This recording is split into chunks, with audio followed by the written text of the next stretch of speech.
Assalamualaikum warahmatullahi wabarakatuh. Bismillahirrahmanirrahim. Sahabat santri, kita lanjutkan pelajaran kita tentang ilmu fikih yang di video sebelumnya telah kita bahas, yaitu tentang toharoh. Untuk kali ini, seperti yang sudah kita cuplik di minggu lalu, bahwa kita akan membahas mengenai najis. Namun karena kita masih menggunakan kitab Mabadi Fikih yang juz kedua, jadi ini sifatnya najis itu langsung disebutkan bendanya, bukan menyebutkan tentang jenis najisnya. Karena yang kita ketahui, pada umumnya kita semua sudah mengetahui bahwa najis ada 3 macam, yaitu najis mughalazoh, najis mutawasitoh, dan juga najis mukhafafah. Kemudian najis mutawasitoh itu dibagi menjadi 2, yaitu najis ainiyah dan juga najis hukmiyah.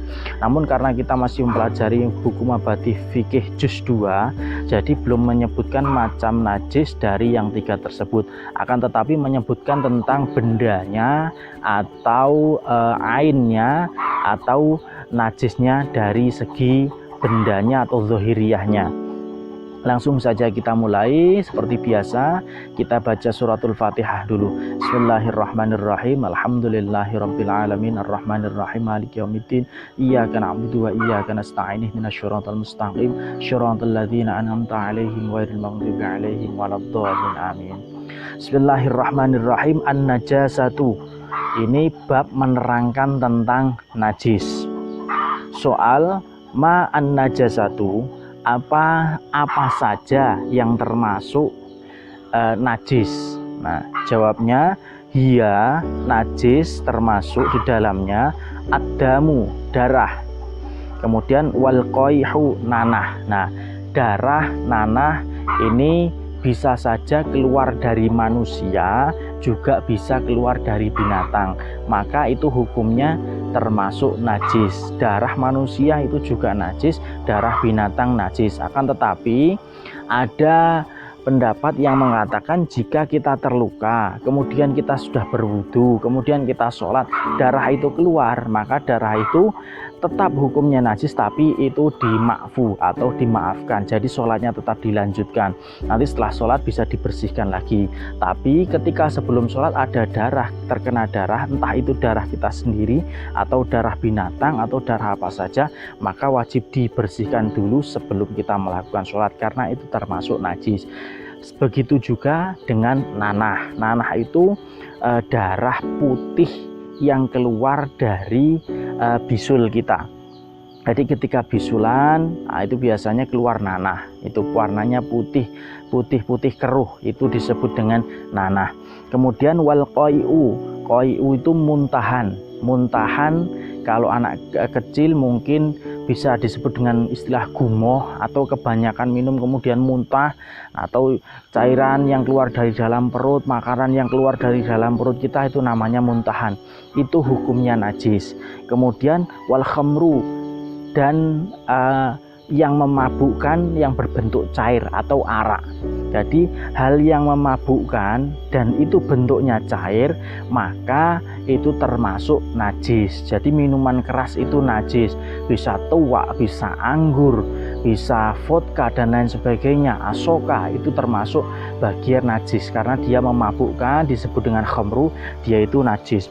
Wal kalbu, dan anjing. Nah, kenapa ini anjing disebut anjing? Karena seluruh bagian dari anjing itu termasuk najis, badannya, bulunya. Akan tetapi ada beberapa dalam kitab menyebutkan yang termasuk najis dari anjing itu hanya air liurnya, untuk badannya tidak. Tapi kalau kita lihat anjing itu ketika untuk mengukur membersihkan badannya itu dengan cara dijilat, makanya air liurnya sampai ke seluruh tubuh, makanya itu semuanya menjadi najis.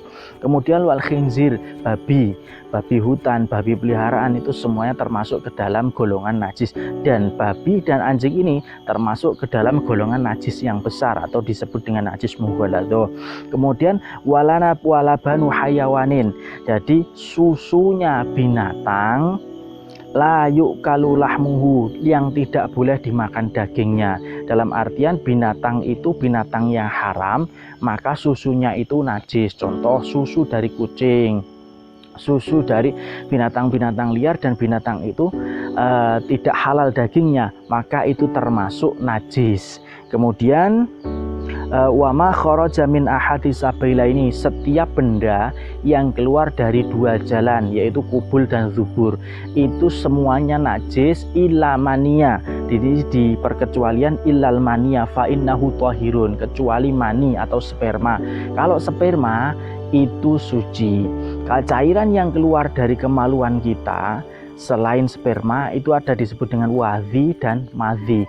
Kalau wadhi dan madhi itu hukumnya tetap najis. Tapi kalau sperma itu kalau keluarnya itu terasa dan itu ya rasanya sangat berbeda. Tapi kalau madhi dan wadhi terkadang itu keluarnya tidak terasa, tapi tahu-tahu ada cairan di ujung kemaluan kita, itu disebut madhi atau wadhi, yang itu yang najis. Kalau sperma itu tidak najis. Kemudian wal maitatu, bangkai itu juga najis. Yang disebut bangkai itu apa? Yang disebut bangkai yaitu binatang. Kalau yang halal berarti binatang yang mati bukan karena disembelih dengan menyebut nama Allah. Itu yang disebut dengan bangkai. Itu binatang yang mati, itu termasuk najis. Di sini ada yang termasuk yang najis dari bangkai itu wasya'ruha, yaitu rambutnya atau bulunya, itu termasuk ke dalam golongan bangkai dan itu najis. Ketika ada kucing mati, maka bulunya juga termasuk najis. Ketika ada ayam mati, bulunya termasuk najis. Tapi kalau disembelih tidak, itu berbeda hukumnya. Ya, seperti itu. Kalau kucing karena dia bukan binatang halal, kalau dia mati ya dia tetap bangkai, itu pasti bangkai dan itu termasuk najis. Kemudian wa'azmuha, dan tulang belulangnya. Tulang belulang dari bangkai itu juga najis. Terkadang ada orang yang menemukan tulang entah tulang apa, dan itu binatang itu sembelih atau tidak, kemudian dipakai buat mainan, untuk senjata, untuk apapun itu, untuk hiasan, maka itu termasuk najis. Ini kesalahan-kesalahan yang sering dilakukan oleh orang-orang di sekitar kita karena tidak memahami itu najis atau tidak. Jadi seperti itu. Kemudian yang tidak najis dari bangkai itu ila maitatil adami, bangkainya anak Adam atau jenazah atau mayit dari manusia. Jadi anak Adam itu ketika meninggal bangkainya itu tidak najis, dia tetap suci, dia tidak najis. Kemudian yang tidak najis lagi yang dari bangkai yaitu wasamaku, dari ikan air entah laut entah air tawar, itu termasuk tidak najis dan itu halal untuk dimakan. Kemudian wal jarudu, dan belalang, bangkai belalangnya itu juga halal dimakan, maka dia bukan termasuk najis. Kemudian soal kaifatat hurun najasah, bagaimana cara mensucikan najis, ini secara umum ya, ini secara umum karena kita masih mempelajari mabadi fikih juz 2, bukan juz 3 atau juz 4 atau juz 2, juz 3 dan 4 nanti sudah ada terperinci. Ini hanya secara umum. Cara menghilangkan najis itu seperti apa? Yaghsulu mahalluha bil ma, jadi menyiram atau membasuh tempatnya menggunakan air, atau huri yang suci, menggunakan air yang suci, hatta tazula raihatuha wa launuha wa ta'muha, sampai dengan hilang 3 sifat najisnya. Apa aja sifat najisnya? Pertama, aromanya atau baunya, kemudian warnanya atau bentuknya, wa ta'muha, dan rasanya. Kalau semuanya itu sudah hilang, maka itu bisa disebut sudah suci.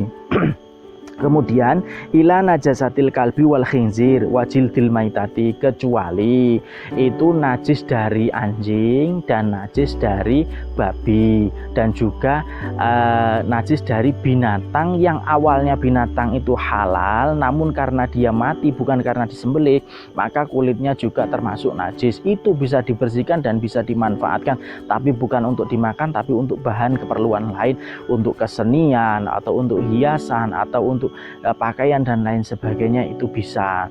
Itu kalau untuk kulit binatang yang halal dagingnya namun dia mati bukan karena disembelih, maka termasuk itu najis dan itu bisa dibersihkan dengan cara disamak.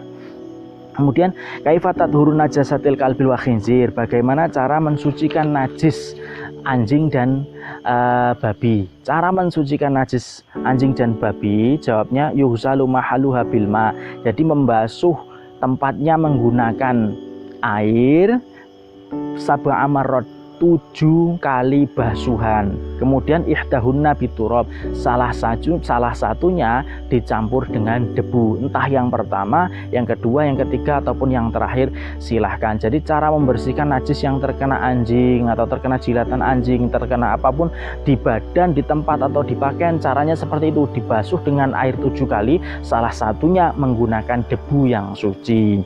Kemudian kaifa yadhuru jildul maitah yadhuru bidabghi.